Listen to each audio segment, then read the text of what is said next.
Um, but I love the actors in this. I love the subtlety that's in there, and it's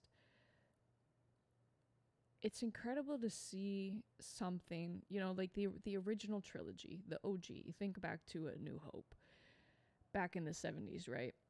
And Luke's talking to old Ben Kenobi, and he's like, "Oh man, you fought in the Clone Wars," and like, just like throwing stuff out that we didn't even know about at that time. And then the prequels came out, and we learn about Order 66. And yes, we have this little like montage of Jedis uh, being unalived and how that went down, and you're like, oh my god, like this is crazy. And like since then we have been seeing the few Jedis, right? Because they didn't unalive all of them. They couldn't do every single one, but basically the Inquisitors, if you know about those guys, they were once Jedis turned to the dark side after torture and all of that, to then hunt down the surviving Jedi around the world, because the world universe, because Emperor Palpatine was like, I'm getting rid of all Jedi ever, even children, kill the children. But slowly we get these stories of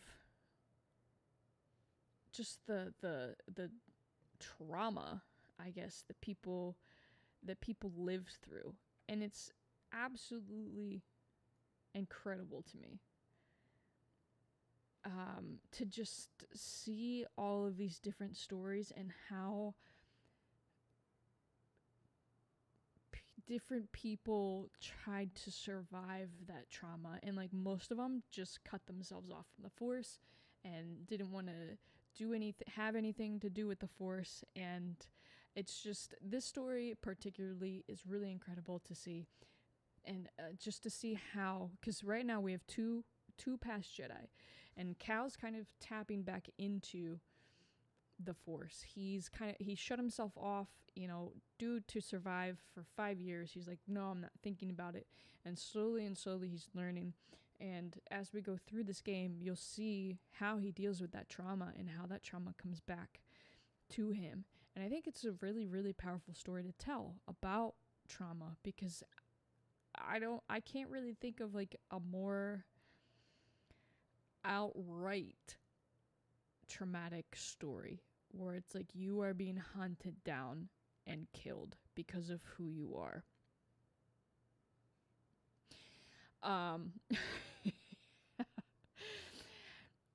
Maybe for some people that might resonate a little too much on that one, but it's just, as we go through the story, and maybe you don't watch my stream, maybe you just watch a YouTube compilation, or maybe you play it for yourself.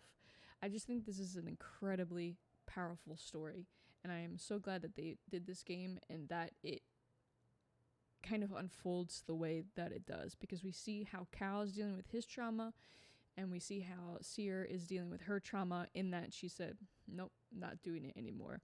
And as this game goes on, you'll see kind of why each character or each person chose to react the way that they did, and how they're going forward with everything. So that's that's my talk for